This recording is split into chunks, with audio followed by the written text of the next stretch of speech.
Namaste. I am Devat Maharaja and I would like to welcome you all to my YouTube channel called Brahma Gaje, a channel that is dedicated to philosophical discourse. Please do not forget to click on that like button and also that subscribe button. So in this episode 5 of 5, we will learn about the concluding remarks of Jada Bharat to Maharaja Rahugan, vanquishing all of his remaining doubts. Let's get started, shall we? So as we learned in the last episode, at this time, Maharaja Rahugan has become very humble. He has realized his mistake and is very thankful to Jada Bharat. In fact, he tells Jada Bharat that his mind had been poisoned by this kingly affairs, this power that he had, the ego, etc. But the philosophical discourses by Jada Bharat has provided him with the antidote to remove that poison and free his mind from all that negativity. But, says Rahugan, he still has doubts. So Jada Bharat tries to further explain. The doubts of Maharaja Rahugan are as such. The Maharaja still thinks that he is still the king and he is destined to rule, so therefore punishing people, etc., to make order, to make people do things. That is part of his duty. That is what he's supposed to do as a king. Why is that wrong? So he's not able to understand that further. So Jada Bharat further goes into his philosophical discourse. Jada Bharat says that this materialistic world, after all, the samsara, is just a make-believe. It is not real. You being the king, you ruling, etc., has its place, but is not the ultimate truth. Think about it. And it gives a very simple explanation. It says, just this act alone, look at that. You, as the king, are sitting on this hand carriage, and people, your men, are carrying you. You're putting burden onto the shoulders of these men, these ordinary people who otherwise cannot fight with you, cannot refuse, because you are the king and you may punish. So in that fear, they are doing whatever you're telling them to do. But after all, just in this act alone, you're putting burden on these poor people. Just because you can, just because you are the king. Think about it, as a CEO, as a manager, as some, governing authority, we sometimes do the same thing. We impose our ideas, our philosophies, our thought process onto others just because we can. Not thinking that those policies, those mandates may be burdensome to the people who are following them. Yet, we do so because of that power that we have. Same thing. Jada Bharat says you have that power and you are just simply using that power, or rather misusing it. Not realizing that you are actually putting burden on them, and thus alluding also that so many other policies that you may be doing within your kingdom may be burdensome to your people. Have you thought about it? Because people do not question you because you are the final authority. And you are blindsided by the ego, the power, the kingship, etc. You are not able to realize that. Jada Bharat further says, after all, this kingdom, your body, your people, your weapons, etc., all this is just materialistic. When the world ends, all that goes to ashes. It came from earth, it goes back to earth, including your body. So what of it? In the end, when all this goes away or you die, there's nothing of it. Nothing stayed with you permanent. So why are you so attached to the fact that you are the king and you must rule? Rather, you have been given this opportunity. Seize the opportunity, use it properly, and be the servant that you may be. Again, in the very beginning, when Jada Bharat had met the king, he had said, who is ruling? Who is the king and who is ruling? Think about that. Maybe you are the servant and your people are the rulers. Your subjects are the rulers and you are simply doing their work because you have been given this opportunity. Then further, Jada Bharat goes into his own story, that how he was the king of the earth, Maharaja Bharat. And he had left his kingdom to finally in search of truth and got attached to a deer, a baby deer, was born as a deer. And then now he is finally in this Jada Bharat life, realizing all his past births and focusing on Nirvana, Moksha. So it says, Jada Bharat, his own story, that I too fell victim to this desire-driven, this attachment-seeking living. And I had to be born 3 times to make that mistake corrected.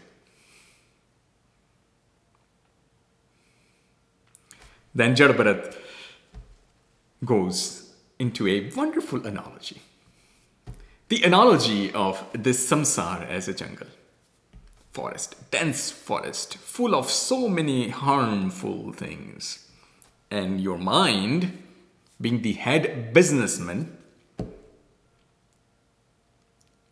driving you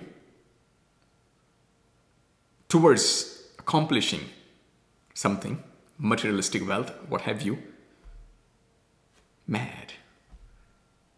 You're going from places to this place, to that place, to this place. You're constantly going everywhere. But in the end, not finding the peace. It says this mind, this head businessman that is driving you, this desire-driven, this desire-seeking mind that you have, is like that head businessman, and you are the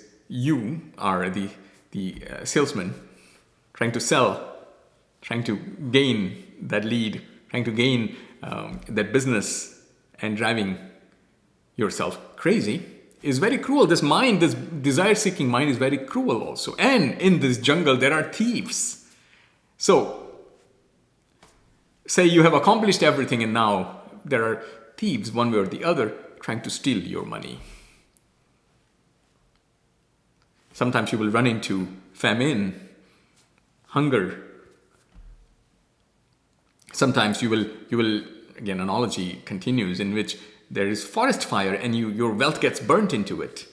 Again, ups and downs of life. The people that are deceiving, the people that try to take advantage of you, the circumstances come as such that you become victim to the circumstances, such as the famine or the hunger, or the forest fire, the happenings of life.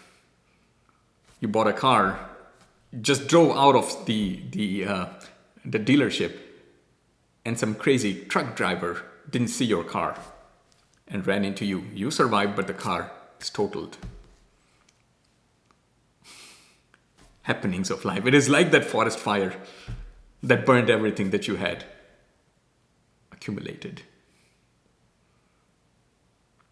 You find this, investor who says he will double your money, and you put your life savings into it. The investor runs away with your savings, life savings, and everything goes to zero and you lose everything. Thieves. So life has ups and downs as the king, and you also have gone through them, and so have your subjects. That is life in itself. Just a make-believe, therefore. Because in the end, all that when vanishes, nothing is tangible remaining in the end. After all, everything is lost, one way or the other. And you'll gain more, and then you will lose some, and then you'll gain more, and then you may not have enough to lose, but then you lose yourself, you die. So all that wealth that you went after all your life, you couldn't take complete fulfillment from it. Thus, the ultimate satisfaction never comes to you. In this jungle of samsara, in this jungle of life.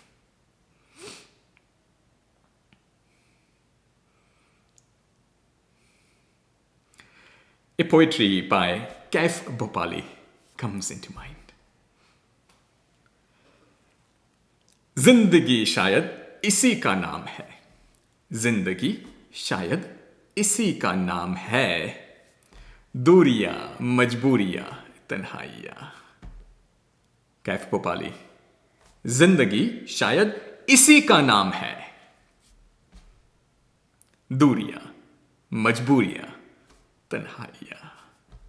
Life, after all, must be this. That is what life is, this ups and downs, these struggles. Duriya, separations. Majburiya, helplessness. Tanhaya, loneliness.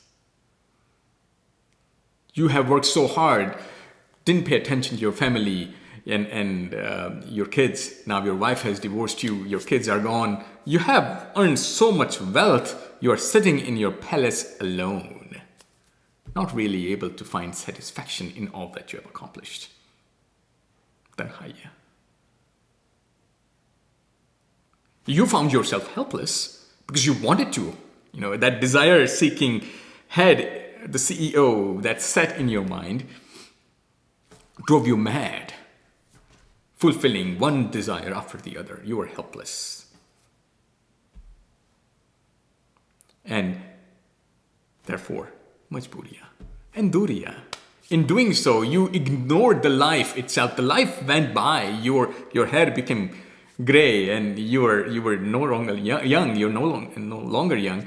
Your wife has left you. Your kids have left you. Right? All that, duriya. You have created a great distance between you and the life. In this endless pursuit, being led by this desire-driven, desire-seeking mind. You are the king. You must do this. This is your kingdom, and you must conquer more. You must tax people so that you can gain more wealth within your kingdom, etc. Your policies, what have you. That's all you have done all your life, yet haven't found the peace.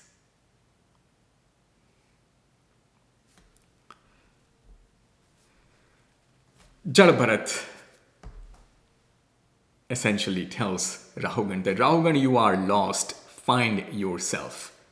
If you do not attempt to find yourself, you will always have doubts and you will never be able to come out of it. So snap out. The best way to relieve all your doubts is to do the self-realization.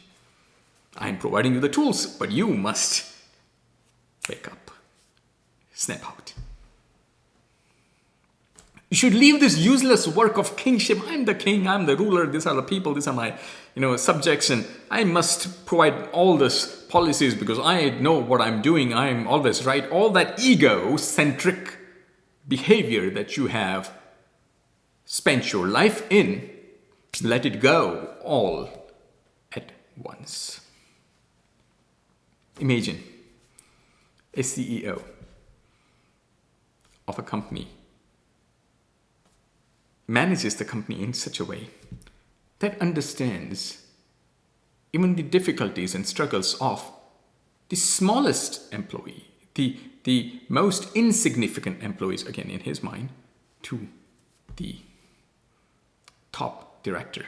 To him, equalizes everything, and therefore really doesn't, it provides that balance and understands and creates policy in such a way that his company all of a sudden becomes self-managed. The people respect him because he's respecting them.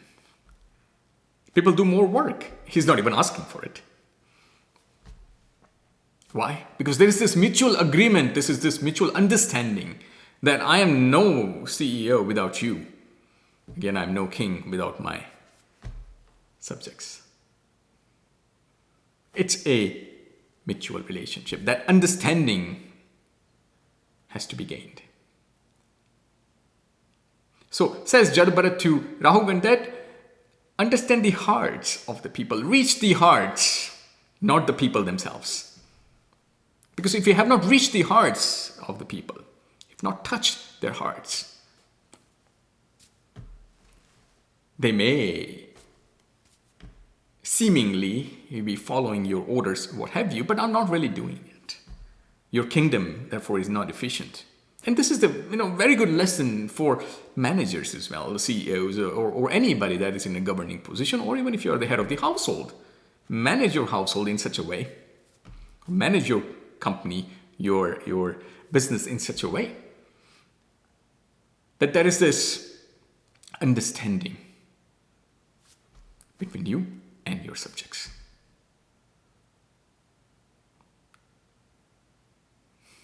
And sometimes you may be taken advantage of. Sometimes that happens. Okay. You are in the commanding position. You have more than them. Let go. Understand.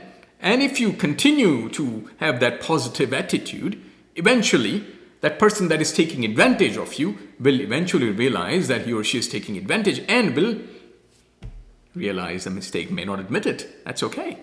You don't need anybody admitting you. Again, all that admitting, etc., will only empower your ego. We don't need all that. Just do the right thing.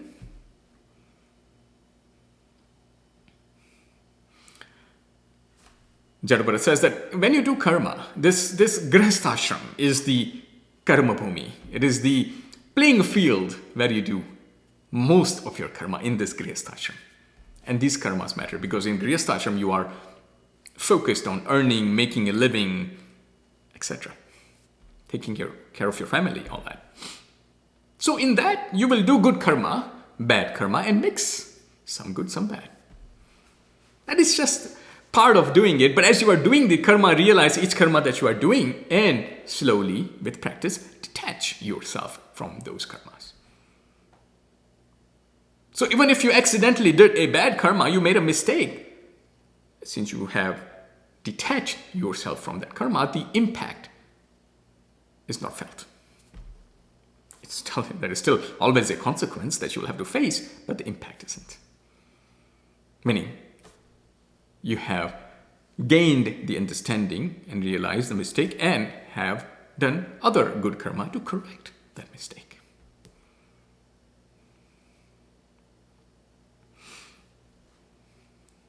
So this cycle of karmic desire is an endless cycle. King Rahugan, you must realize and then you must snap out of it at once.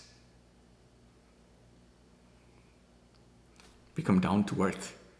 Become people's person. A king and his praja, king and his subjects should be so entwined that you can tell the difference. A manager and his people should also be the same way. That they see each other's mind, there is this harmony, there is this mutual understanding and things are going. People have their roles. Again, Jada Bharat is not saying that king, leave the kingdom and come with me, live with me like I am living as the Jada Bharat. No, Jada Bharat has a totally different purpose. Again, he took 3 births for this. This is the 3rd birth. It's a completely different goal. So he's not saying, so again, the life is not always about, okay, living, detaching, going away. No, that's not what it is. It is about living the way you are with the opportunities that you have. If you are the wealthy businessman, yes, be the wealthy businessman, but then use your wealth accordingly. If you are the king, again, in this case, use your powers accordingly with understanding without putting those burdens on the people that you are ruling, managing. It is not about living. It's never about that. You can seek the truth by self-realization, by this daily practice, by each and every karma that you do. Think about it. Is it good? Is it bad? Again, you will have good, bad, and mix, like Jada Bharat said here. But slowly detaching yourself from those is the answer.